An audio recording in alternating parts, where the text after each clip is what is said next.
नमस्कार बच्चों।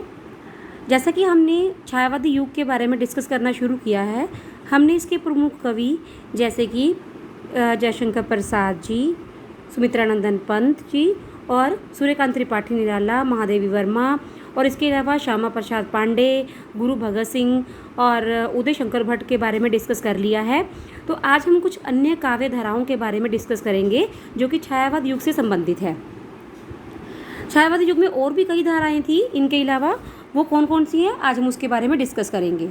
तो छायावादी युग में ही कुछ कवि हुए हैं जिन्होंने छायावाद या फिर रहस्यवाद, क्योंकि हमने ये डिस्कस किया है छायावाद को हम रहस्यवाद भी बोल सकते हैं। रहस्यवाद के बारे में किसने वर्णन किया था?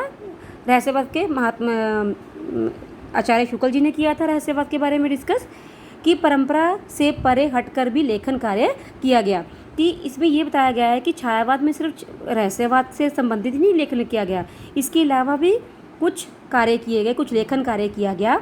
उसमें से क्या था? नंबर 1, व्यक्ति चेतना प्रधान काव्य, जिसमें व्यक्ति से रिलेटेड काव्य, एक व्यक्ति की फीलिंग से, व्यक्ति की भावनाओं को लेकर काव्य रचे गए, उसको हम क्या बोलेंगे? हालावाद।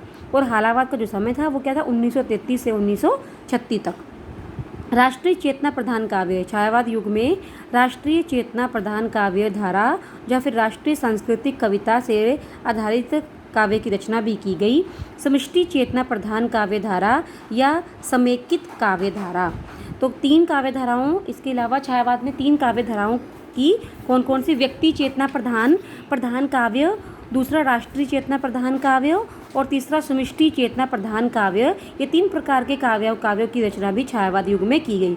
तो हम 1 बाय 1 हम इसका अच्छी तरह से एक्सप्लेन मैं इसका करूँगी। फर्स्ट आपका है हालावाद।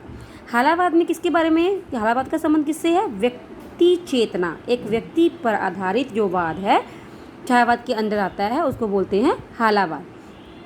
हिंदी साहित्य में हालावाद का आगमन फारसी साहित्य के प्रभाव से हुआ। जो हालावाद है उसके ऊपर किसका प्रभाव था? फारसी साहित्य का।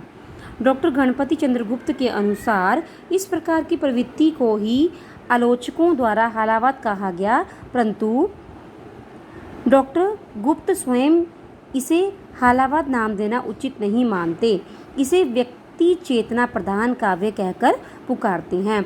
तो कौन थे? डॉक्टर गणपति चंद्रगुप्त कहते हैं कि इसका नाम इस जो व्यक्तिगत चेतना का काम है, इसको हालावाद नहीं कहते, इसको हम क्या बोलेंगे? व्यक्ति चेतना प्रधान काव्य कहकर पुकार सकते हैं। तो नेक्स्ट है डॉक्टर नगेंद्र इसे व्यक्तिगत गीत कविता के नाम से पुकारते हैं। तो इसमें भी व्यक्तिवाद दिया गया, जैसे कि नगेंद्र जी ने बोला है कि व्यक्तिगत गीत कविता, इसमें भी व्यक्तिवादी नाम ही आ गया, व्यक्तिवादी गीत कविता के नाम से ही से, जैसे नगेंद्र जी ने कहा था, पीछे किसने कहा था?